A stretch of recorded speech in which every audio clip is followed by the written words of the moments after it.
First and foremost, we're not in the business of raising one superstar. We'll market 120 to 150 bulls a year. Our job is to raise a lot of really good ones.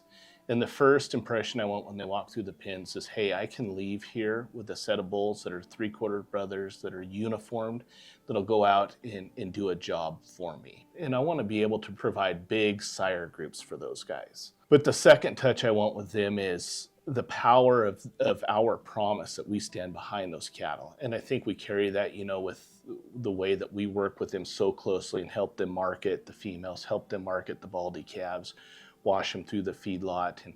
And that is my daily job, is to make sure that they are making a living.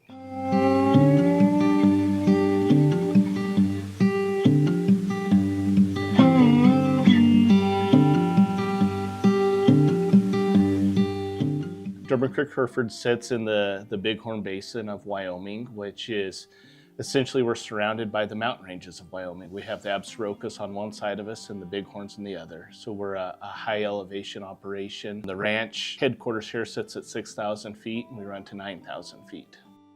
Joey and I were both raised in Eastern Oregon, and the Hereford cattle worked in the high desert, primarily in the crossbreeding operations, the F1 Black Baldy and F1 Red Baldy females. And my parents, Bruce and Mary, moved here 17 years ago. And there's just a lot of really high quality black cattle here in this corner of Wyoming. And we had talked a little bit, and it just seemed like a place that was really opportune to move a Hereford operation. And so we moved the cows here about 6 months later. This environment is very harsh. And we operate these cows out 12 months out of the year. They don't come in, they don't get processed feed, they wrestle with the snow. And Mother Nature designs the cow that we can run here. She's got to be able to go out here when it's 20 below and turn trash feeds into energy. We also have always been a commercial operation as well with the seed stock. For years we always ran our own bulls on the commercial cows, so we could see how our bulls operated. And so we can relate with the commercial cowman because we run our registered cattle like our commercial cows.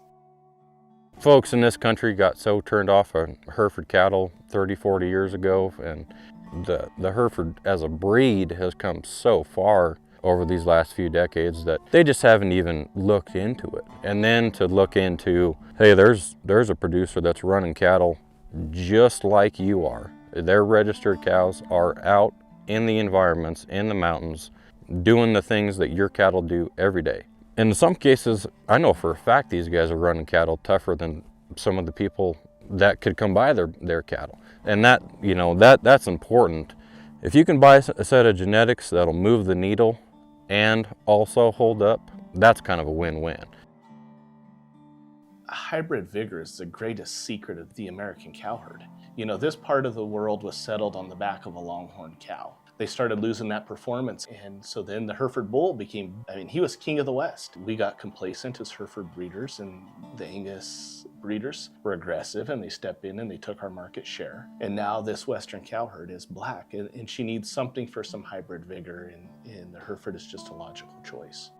The hardest thing to tell these guys as they come back to Hereford genetics is, first of all, nobody's asking them to run a solid Hereford cow. We want that F1 Baldy female. There's so many of these guys that they want to run a couple of Hereford bulls and they want to run some black bulls. Well, the demand for those females, it's going to exceed the demand for your steer calves.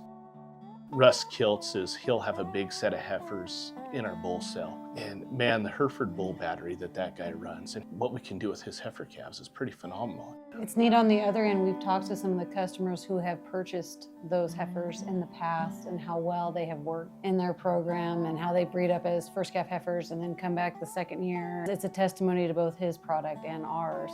They go nationwide.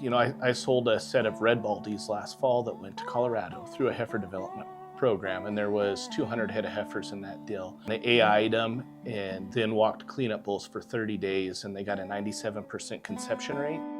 Sitting here today, I've got orders for over 600 head of females that I can't fill.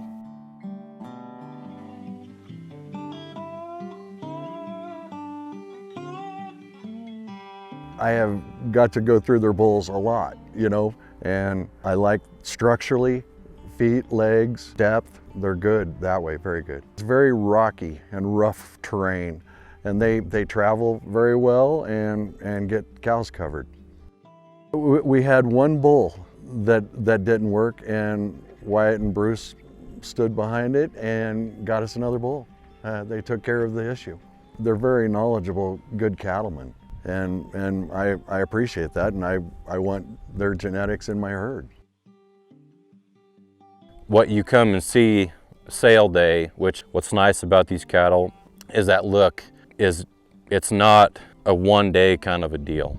It's just the way that they breed these cattle, the easy fleshing, the feed efficiency that's in them, it just stays with them. It's not something that's going to be there for sale day and then you get them home and they go to work and they've lost 300 pounds and are a totally different animal. You know, they're going to keep that condition. I can speak to that as a customer myself. How well the bulls travel, how well they stay with the cattle, how easy they are to handle, and how well they hold their condition through any environment, really. And they bounce back too. You know, they recover quicker, seems like, as well. We get a lot of feedback from our customers because we buy a lot of the calves from our bull customers. My parents own and operate Washkey feeders. It's a 9,000 head backgrounding lot that is essentially a washing through point for a lot of bull customers' calves. So we have our fingers on a lot of these calves, and we have a close relationship with our customers, and you'll see there'll be 250 to 300 head of F1 females in the sale that come from bull customers. And so we're on the place when they wean those calves. Our trucks haul those cattle to the feedlot, and we get to see, you know, the performance from the day they're weaned to the day we market them. Or, you know, we'll finish some of those cattle, we'll take them to harvest, and we get to see what the carcasses are when they hang on the rail. But when you see those trucks roll in with calves, whether they're coming to the feedlot or whether they're coming to the sale barn or whether you're moved them privately, you see those big strings of calves sired by your bulls, and you get to go in and start sorting on those calves. There's nothing more humbling than that moment. Just to see, you know, 100 head of calves that you can run through the sale barn in one set that are so uniformed that the buyers aren't going to pick them apart or break them up. And then you walk in when you're done sorting, and the order buyers come tell you, man, that's a heck of a set of calves. You know, that's just humbling. And that's what we get back to consistency over and over again. That's what our operation's about, is making it possible for those producers to do that with as minimal labor and input as what they can possibly put into it. I think my story is a bit unique to some degree, that speaks to the people that they are, the program they have, that I'm a customer that actively is competing to try to buy the bulls that I need for my program, yet I'm working with them to bring competition for myself, because that's how much belief I have in the people and in the program. We always get asked, hey, what are these Hereford bulls? They're just a different kind of bull. You know, they're so much more moderate and economical, but they're so powerful and cool looking and stylish, and the calves are, you know, they have a certain look and they're just so sharp looking. And so I was already telling the story, but I think my story is kind of a testament, like I say, to just the people they are, the program they have, the way that they're operating it, that a customer will come bring competition for himself, and because he just has that much belief in them.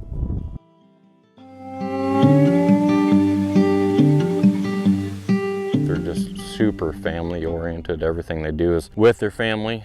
The people that come to the sale are family. You know, they're God-fearing people that are just honest, down to earth. They do what they say. You know, they just are great people to work with. So success, number one, is we're a Christian family and it's glorifying the Lord. Number two, it's we work as a family and it's enjoying what we do every day. And you know, sometimes you're not as productive as you think you should be. Some days we don't get anything done because we load up in a horse trailer and we take our son to a team roping. Number three is everybody in our circle being able to do it another year. Hey, we love what we do.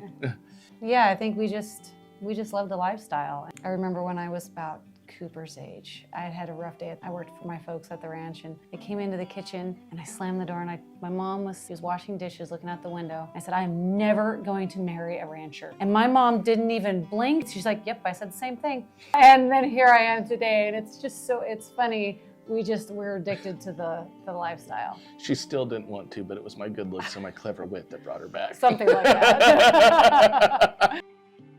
We have 3 kids, Riley, Taylor, and Cooper. Taylor and Riley are both in college right now. They both have full ride scholarships to Livestock Judge. And Cooper is just getting ready to start high school. He loves to team rope, and his dream is to live in Wickenburg, Arizona. Like every 15-year-old. And we hope at some point they want to come back to the operation. And I would never impose that on them. That has to be their choice to want to come back. But our dream is for all of them to be able to come back and do something here. But if they don't, we bless them as they go on their way, and we're excited to see what the future holds for them. What's made the Agar family unique is our ability to divide and reproduce, the same business model over and over again. One other thing that is really cool for me, at least, is we have taken things apart as a family, but we've spent 4 days in the last week at the feedlot with my dad. And the fact that while we are in business for ourselves now and the different sectors have broke apart, we all still work together. And that's awesome, because family is what you're born into, and it's all you have when you leave.